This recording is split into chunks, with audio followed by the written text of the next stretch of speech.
Okay, so welcome muli sa Axel Engineering. Ang topic natin today is how to do progress billing. So kung subcon ka or gencon, kalimitan ang ibinibili mo is yung labor plus materials or labor only. So before I continue, please subscribe, like, and share. Okay, bago tayo bibigyan ko muna kayo ng paunang step. So, ang unang step, bago ka gumawa ng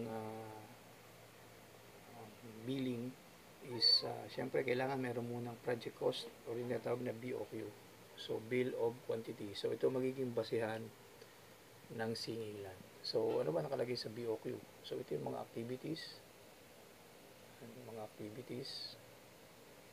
tapos yung mga quantity, unit cost, at saka amount. So, isang galing to activities. Siyempre galing sa plano yan. Kung ano yung nasa plano, nakukontratahin mo, yun ang ilalagay mo rito. Isang galing ang quantity. Nakabase rin yan sa plano sa mga dimensions. Kinocompute ang volume, ang area, ang kilograms, square meter, board feet. Okay? So, yan yung mga activities. So, pwedeng i-screenshot nyo na lang. Okay? So, yan. So, yung unit cost, ito yung bibigyan ko ng, yung unit cost, diniderive yan. Hindi yan basta kinukuha lang. So, may mga videos ako na kung paano nagdiderive ng unit material cost at saka unit labor cost. So, nag-iiba-iba kasi ang value niyan. Hindi pwedeng palagi yun. So, ang unit cost kasi, maaaring ang unit cost 2 years ago is iba kaysa present, at saka yung unit cost ngayon is mag-iiba rin yan 2 years from now or maybe more than 2 years from now. So yan. Pag nalaman mo na yan, itatabulate mo lang yan, then ang amount para makuha mo, simple lang, quantity times unit cost. 9.9 times 450, yan ang magiging sagot. So yan lang yan, quantity times unit cost equals amount. Then pag nakuha mo yung mga amount, i-add mo lang. So yun na yung total project cost. Okay? So ang sunod naman gagawin mo dyan is yan. Kailangan ay alamin mo yung percentage weight ng kada activities.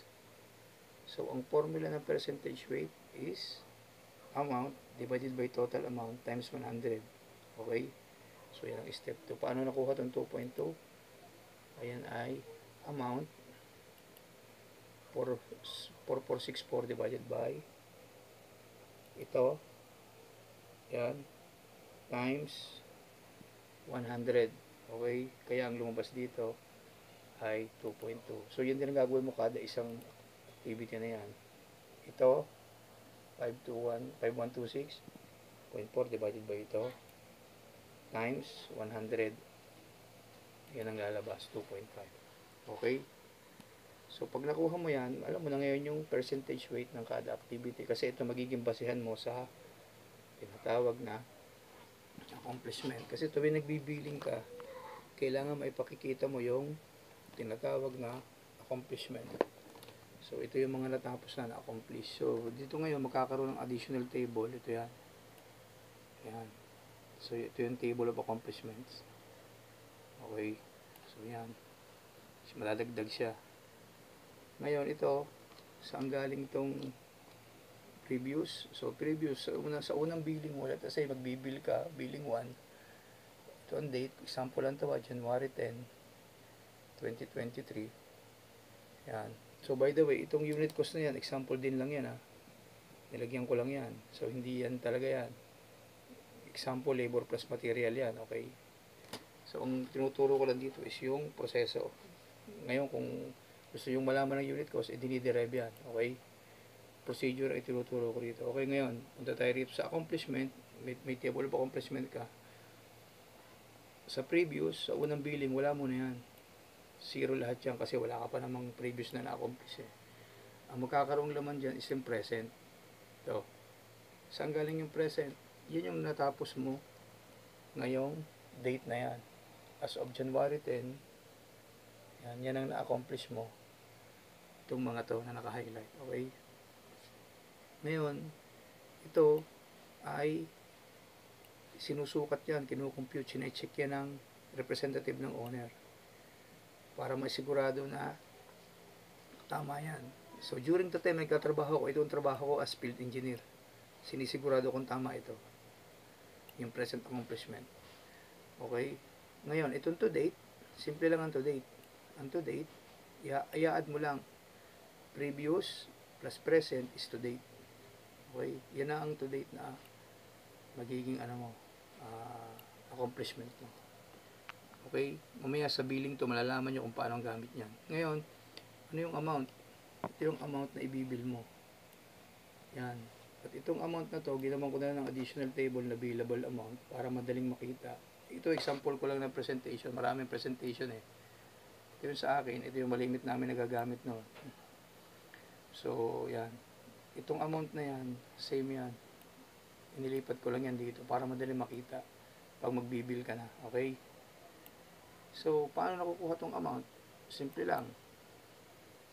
Ang formula ito. Billable amount is unit cost times present accomplishment. Ayan o. So, yung amount na yan, which is billable na rin, the same as billable amount, is equals to unit cost, ayan, times present equals 1/8.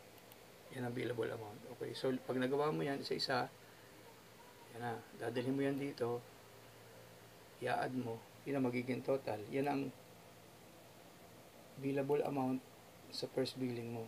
Okay? Bill number 1, 18,267.19. Okay? Ngayon, kailangan may pakita mo rin yung iyong present percentage accomplishment. So, dito ngayon papasok yung present accomplishment mo is in ang formula. Tandaan nyo lang yan, percent weight divided by quantity times to date accomplishment. Okay? So, mangyayari niyan ay ito yan. Okay? So, naka-formula sa Excel to eh. So, yan. Ito yung tinatawag na percentage weight. Yan, ang project 2.2. I-divide mo sa quantity na natapos niya sa kanyang quantity. Ito na 9.9. Tapos i-multiply mo sa kanyang present sa kanyang to date na accomplishment. Okay? So, ito yung naka-formula sa Excel yan eh. So, ito, percentage weight divided by yung quantity niya, total quantity ng activity na yan. Tapos, i-multiply mo ngayon sa to date na accomplishment. Yung pinag-add na previous at saka present to date. Okay? So, yan yun. Kaya yan ang lalabas. So, follow nyo lang yung formula. Okay? After na makuha mo na yan, yan. Meron ka ng total. 8.19 ito total mo lang yan. So, ibig sabihin, pag tinanong ka ng kliyente, ang total accomplishment mo na is 8.99%. So, billing number 1. Punta tayo sa billing number 2. Okay, sa billing number 2 ngayon, ayan, magkakaroon na siya ng tinatawag na previous. Dito na tayo mag-focus sa sa accomplishment, table of accomplishment. So, nagkaroon siya ng previous. Ang previous natin, kung mapapansin nyo, ayan, sa billing 1, ito yan. Sa billing 1, ito. Yung dating present, yan.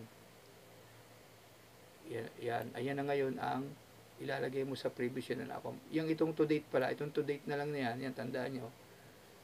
Yan. Yan to date na yan, ano, yan ang ilalagay mo dito ngayon sa previous. Paggawa mo uli ng billing number 2, which is example, February 10 kunwari. Okay? Yan. So, Pag nagawa mo na yan, ilalagay mo ulit ang present. So, kung ano natapos mo ngayon, ngayong February 10 na yan, yun ilalagay mo rito. Then, ang to date mo na ngayon ito. 4 plus 5.9, 9.9. Yan. Okay? So, kung mapapansin mo, 9.9, kompleto na siya. Oh, ang kanyang percentage weight is 2.2, di ba? 2.19. So, mapapansin mo, kompleto na, 2.19 na rin. Ibig sabihin, tapos na itong activity na yan. So, hindi mo na siya dapat nakikita sa sunod na billing kasi, 2.19 na sila pareho. So, kompleto na. Okay? Oh, yan ang gamit niya. Ngayon, ang amount naman ngayon, yung pa rin ang formula. Oh, kayari, ay itong present accomplishment, i-multiply mo sa unit cost. Unit cost times present accomplishment, ayun, nalalabas. Okay? Same formula pa din. Unit cost times mo sa present accomplishment, yun ang amount, yun ang billable amount. Yun ang magiging billable amount mo. Okay? So, i-highlight natin ito para siya ay yun. Okay? So, yan. So, ganun pa rin ang formula, ha.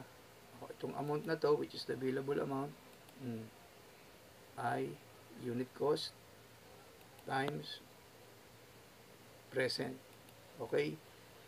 Tapos ito naman percentage weight mo naman ngayon, same formula nung kanina. Itong weight, percentage weight dito ng activity na yan, i-divide mo sa quantity ng activity na yon, i-multiply mo sa to date niya na accomplishment. So, yun ang lalabas.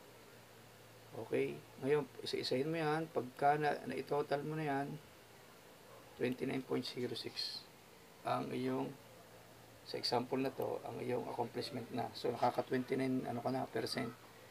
Ngayon, laging may summary yan. Ang summary mo ngayon is total build.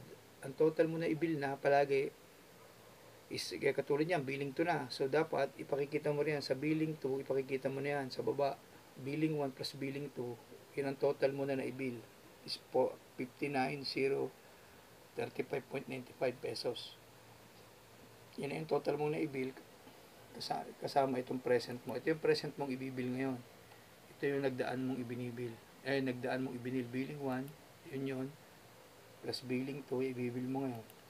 So, pakikita mo na sa summary na ang na-i-bill mo na ngayon ay ang total na is 59,035.95, which is kung checkin mo ngayon ang percentage weight, ito divided by the amount, total amount of the project, yan sa BOQ yan, yan, divided by mo yan, times 100, lalabas is 29.06 at tumatama doon sa yan, percent accomplished na inad. Okay? So, I hope na-gets nyo mga construct. I-review nyo lang. I-review nyo lang. Para, kasi medyo sa una mahirap. Kaya i-review nyo lang ito. Para madali nyo siyang maintindihan. Tapos, ito hindi natatapos sa ganito. May mga signatories yan dapat. Kung ang gumawa nito is contractor, natural, site engineer, may pirma dyan. Ang QS, yung nasa opisina ng engineer, siya magpe-prepare niyan. Yung PIC, final signatory, para ma-aproba ng owner. Kung subcon ka naman, ito ang importante na may mga pirma. Kasi subcon ka eh. Ito kasi pag gencon ka, ito makikita. Pero pag subcon ka, ito lang ang kailangan may pirma sa'yo. Para makasingil ka. Kasi magbabayad naman sa'yo sila eh. Dito naman, ang magbabayad naman sa kanila yung owner. Yung owner. Okay? So, ganun lang ang kaibahan ng pagka ikaw subcon, ito lang ang dapat mong mapapirma. Sila naman, pag sila gagawa na ng kanilang paniningil, yan ang pipirma naman ngayon, kasama na yung may pirma ang owner. Okay, malinaw yun Kung subcon ka lang, yan, ito lang ang dapat na importante para makasingil ka. Dapat may hawak ka. Ito kasi, ipipresent mo na yan. Pag ipipresent mo na yan, let us say billing 2, yan ang makikita mo dyan. Yan permang yan. Tapos ito din naman, sa kunwari billing 1, ito rin yan. Sa billing 1, ito yung formula, wala yan ha, pinakita ko lang. Sa billing 1, ito makikita mo, yan. Tapos meron uling summary, wala ka pa naman billing 2, kaya billing 1 lang makikita. Tapos yung perma na.